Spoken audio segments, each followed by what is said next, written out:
Hello दोस्तों, आपका हमारे YouTube चैनल कृष्णा में स्वागत है।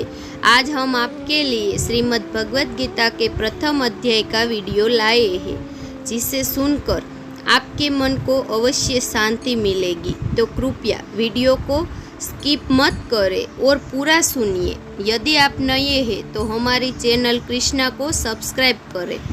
गीता में भगवान श्री कृष्ण ने रणभूमि में अर्जुन को जो ज्ञान दिया था वह ज्ञान गीता में बताया गया है। गीता में कुल 18 अध्याय है और उन सभी ने अपना अपना अलग महत्व है। आइए जानते हैं गीता के पहले अध्याय का महत्व क्या है। श्री गीता उपनिषदों का सार है। महाभारत युद्ध के समय रणभूमि में भगवान श्री कृष्ण ने अर्जुन को जो ज्ञान दिया था वह गीता में बताया गया है। गीता में ऐसी बहुत सी बातें हैं जो मनुष्य को जीवन की कठिनाइयों को आसान बनाती है। इतना ही नहीं, गीता पढ़ने पर मनुष्य को बहुत सी नई जानकारियाँ भी मिलती है। साथ ही हर अध्याय के नियमित पाठ का अपना लाभ और महत्व अलग है। भगवान शिव ने देवी पार्वती को गीता के पहले अध्याय के पाठ का महत्व जो बताया है वही यहाँ आपके लिए प्रस्तुत है। लेकिन गीता के पहले अध्याय के महत्व को जानने से पहले जान लीजिए श्रीमद् भगवत गीता के प्रथम अध्याय की खास बातें। गीता के पहले अध्याय का नाम अर्जुन विषाद योग है। इस अध्याय में कुरुक्षेत्र के मैदान में उपस्थित बंधुओं और संबंधियों को सामने देखकर अर्जुन के मन में उठे विषाद और मनस्थिति का वर्णन किया गया है, जिसे संजय धृतराष्ट्र को बताते हैं। गीता का प्रथम अध्याय का महत्व। एक समय पार्वती जी ने पूछा है, महादेव जी, किस ज्ञान के बल पर संसार के सब लोग आपको शिव कहकर पूजते हैं? मृगछाला ओढ़े और अपने सभी अंगों में श्मशान की विभूति लगाए, गले में सर्प और नरमुंडों की माला पहने हुए हो, इनमें तो कोई भी पवित्र नहीं, फिर आप किस ज्ञान से पवित्र माने जाते हैं? तब महादेव जी ने उत्तर दिया कि हे प्रिय, सुनो, गीता का ज्ञान को मैं अपने हृदय में धारण करने से पवित्र माना जाता हूँ। इस ज्ञान से मुझे बाहर के कर्म नहीं व्यापते। तब पार्वती जी ने कहा कि हे भगवान, जिस गीता ज्ञान की आप ऐसी स्तुति करते हैं, उनके श्रवण करने से कोई कृतार्थ भी हुआ है? महादेव ने उत्तर देते हुए कहा कि इस ज्ञान को सुनकर बहुत से जीव कृतार्थ हुए हैं और आगे भी होंगे। मैं तुम्हें एक पुरातन कथा कहता हूँ, तुम सुनो। एक समय पाताल लोक में शेषनाग की सैया पर श्री नारायण जी नैन मूंदकर आनंद में मग्न थे। उस वक्त भगवान के चरण दबाते हुए लक्ष्मी जी ने पूछा, हे प्रभु, निंद्रा और आलस्य तो उन पुरुषों को व्यापता है जो जीव तामसी होते हैं। फिर आप तो तीनों गुणों से अतीत हो, आप तो वासुदेव हो, आप जो नेत्र मूंद रहे हो, इससे मुझे बड़ा आश्चर्य है। नारायण जी ने उत्तर देते हुए कहा, हे लक्ष्मी, मुझको निंद्रा आलस्य नहीं व्यापता। एक शब्द रूप जो भगवत गीता है, उसमें जो ज्ञान है उसके आकार रूप है। यह गीता शब्द रूप अवतार है। इस गीता में यह अंग है। 5 अध्याय मेरे मुख है, 10 अध्याय मेरी भुजा है, 16वां अध्याय मेरा हृदय और मन और मेरा उदर है, 17वां अध्याय मेरी जंघा है, 18वां अध्याय मेरे चरण है, गीता श्लोक ही मेरी नाड़ियाँ है और जो गीता के अक्षर है वो मेरा रोम रोम है।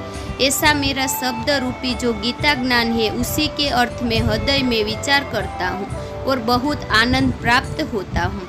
लक्ष्मी जी बोली, श्री नारायण जी, जब श्री गीता जी का इतना ज्ञान है तो उनको सुनकर कोई जीव कृतार्थ भी हुआ है, सो मुझसे कहते। तब श्री नारायण ने कहा, हे लक्ष्मी, गीता ज्ञान को सुनकर बहुत से जीव कृतार्थ हुए हैं, सो तुम श्रवण करो। एक व्यक्ति था जो चांडालों के कर्म करता था और तेल नमक का व्यापार करता था। उसने एक बकरी पाली। एक दिन वह बकरी चराने के लिए वन में गया और वृक्ष से पत्ते तोड़ने लगा। वहाँ उसे एक सांप ने डंस लिया। जिससे वह तुरंत मर गया। मरने के बाद उसने बहुत से नरक भोगे और फिर उनका जन्म बेल के रूप में हुआ। उस बेल को एक भिक्षुक ने मोल लिया। वह भिक्षुक उस पर चढ़कर सारे दिन मांगता फिरे। जो कुछ भी भिक्षा मांगकर लाता वह उसे अपने परिवार के साथ मिलकर खाता और वो बेल सारी रात द्वार पर खड़ा रहता। उसके खाने पीने का भी कोई ख्याल नहीं करता था और सुबह होते ही बेल पर चढ़कर फिर भिखारी मांगने के लिए निकल जाता। जब बहुत दिन हो गए तो भूख से बेल गिर गया, लेकिन उसके प्राण नहीं निकले। नगर के लोगों ने देखा और उसे बेल को कोई तीर्थ का फल दे तो कोई व्रत का फल दे, तब भी उस बेल के प्राण नहीं छूटे। एक दिन गणिका आई। उसने लोगों से पूछा, यह कैसी भीड़ है? तो उन्होंने कहा कि इसके प्राण नहीं निकलते, अनेक पुण्यों का फल दे रहे हैं तो भी इसकी मुक्ति नहीं होती। तब गणिका ने कहा कि मैंने जो कर्म किया है उसका फल मैंने इस बेल को दिया है। इतना कहते ही बेल की मुक्ति हो गई। तब बेल ने एक ब्राह्मण के घर जन्म लिया। पिता ने उसका नाम सुशर्मा रखा। उनके पिता ने उसे पढ़ाया लिखाया। उसको अपने पिछले जन्म की सुध थी। उसने एक दिन मन में विचार किया, जिस गणिका ने मुझे बेल की योनि से छुड़ाया था उसका दर्शन करूं। विप्र चलते चलते गणिका के घर गया और कहा, आप मुझे पहचानती है? गणिका ने कहा, मैं नहीं जानती, तुम कौन हो? तब उसने कहा कि मैं वही बेल हूँ जिसको आपने अपने पुण्य दिए थे। तब मैं बेल की योनि से छूटा था। अब मैं विप्र के घर जन्मा हूँ।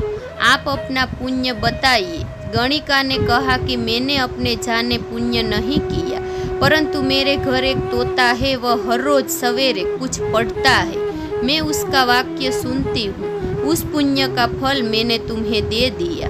तब विप्र ने तोते से पूछा कि तू सवेरे क्या पढ़ता है? तोते ने कहा, मैं पिछले जन्म में विप्र का पुत्र था। मेरे पिता ने मुझे गीता के पहले अध्याय का पाठ सुनाया करते थे। एक दिन मैंने गुरु से कहा कि मुझको आपने क्या पढ़ाया है? तब गुरुजी ने मुझे श्राप दिया कि तू तोता बन जा। इसके बाद से मैं तोता बन गया। एक दिन बहेलिए मुझे पकड़ के ले आया और एक विप्र ने मुझे मोल ले लिया। वह विप्र भी अपने पुत्र को गीता का पाठ सिखाता था। तब मैंने भी यह पाठ सीख लिया। उसी दिन विप्र के घर में चोर घुस गए। उन्हें धन तो प्राप्त नहीं हुआ, लेकिन वह मेरा पिंजरा उठा लाई। उनकी यह गणिका मित्र थी। वह मुझे उनके पास ले आई। सो मैं नित्य प्रातः गीता जी के पहले अध्याय का पाठ करता हूँ, जिसे यह गणिका सुनती है, पर इस गणिका को समझ में नहीं आती। जो मैं पढ़ता हूँ वही इस गणिका ने तेरे निमित्त दिया है। वह श्री गीता जी के पहले अध्याय का फल था। तब विप्र ने कहा कि हे तोते, तू भी विप्र है, मेरे आशीर्वाद से तेरा कल्याण हो। सो हे लक्ष्मी। विप्र के इतना कहते ही वह तोता भी मुक्ति को प्राप्त हो गया। तब गणिका ने बुरे कर्म छोड़ भले कर्म ग्रहण किए और नित्य स्नान करके श्री गीता जी के प्रथम अध्याय का पाठ करना शुरू कर दिया, जिससे उसकी भी मुक्ति हो गई। दोस्तों, आज हमने जाना श्रीमद् भागवत गीता का प्रथम अध्याय और महत्व। तो आप भी इसे रोज सुने और दूसरों को सुनाइए, जिससे आपका और उनका कल्याण हो जाए। तो दोस्तों, यदि आपको श्रीमद् भागवत गीता का प्रथम अध्याय अच्छा लगे तो इसे शेयर और लाइक जरूर करें। साथ ही और भी धार्मिक अध्याय या कथा को सुनने के लिए हमारी चैनल को सब्सक्राइब करना ना भूलें और नीचे दिए गए कमेंट बॉक्स में हमें ज़रूर बताइए आपका इस पाठ के बारे में क्या ख्याल है। यदि कोई प्रश्न है तो आप हमें पूछ सकते हैं। हम आप तक सही जानकारी देने का प्रयास अवश्य करेंगे। जय श्री कृष्ण।